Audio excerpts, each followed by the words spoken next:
to become deeper and fuller, and feel your breath expand and soften as you inhale and exhale. And notice any subtle shifts, your body and your energy and the mind.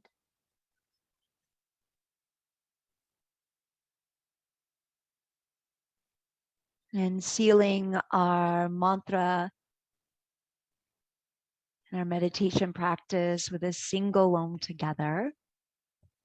Please bring your hands into Anjali Mudra. Inhale. Om.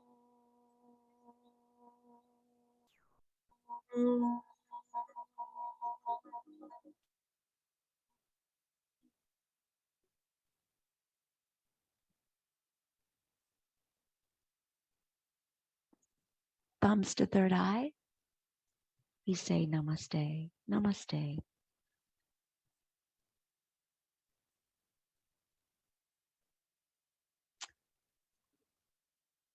Thank you so much. Lisa, is it everything you remembered it to be? And more, right?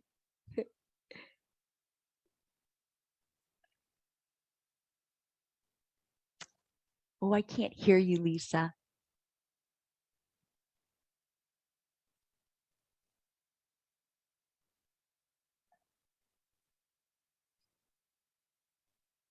Let's see if I have you silenced.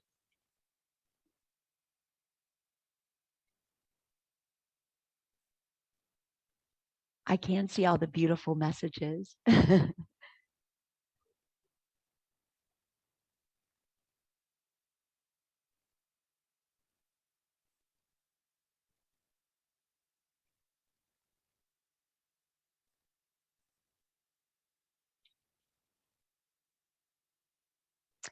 Lisa, I can't hear you. I wish I could, but I just wanted to say thank you, all of the people that were part of it. And I just wanted to say that she said these words exist within us on a cellular level. Yes, ma'am, they do.